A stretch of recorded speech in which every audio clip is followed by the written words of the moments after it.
Ya,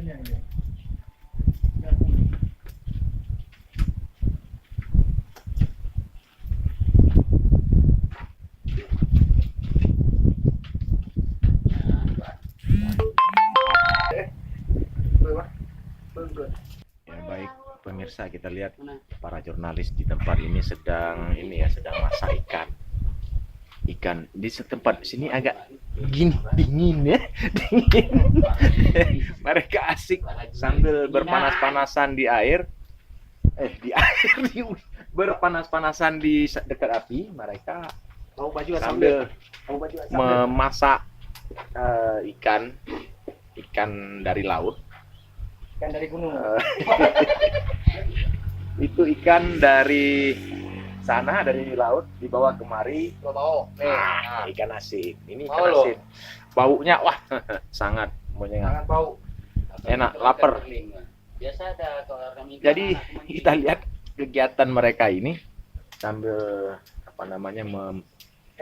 membakar ikan sambil menikmati dingin dan panasnya api ya, kita lihat. Ikan dingin dan panasnya api. Bikin salju apa? Nah ini Mr. Rahmat sedang berpacu.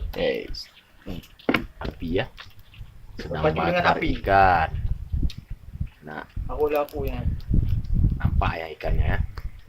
Walaupun dikit tapi banyak. Banyak. Ini yang banyak nih. Ini yang banyak ya. Bola harinya potensi ini. Ya, walaupun dikit tapi banyak ya ini ya. Ya, mantap. Walaupun dikit tapi sakit. Sana tuh. Ada Idris Bandung. Juru saya. Itu panglima wilayah sini. Panglima wilayah sini. Jangan macam-macam ya dengan beliau itu. Ya, manis. Sikap. Itu boneng. Tidak manis nggak kelihatan. Oh, Itu boneng. cewek jelek juga kita bawa satu. Manis loh. Oh, manis. Sampai kemari jadi manis ya, kalau di sana nggak laku. Mantap ya. Kok centilin dari kamera aman. Kamera bagus ya. Oke, nanti kita lihat lagi kegiatan selanjutnya. Oke.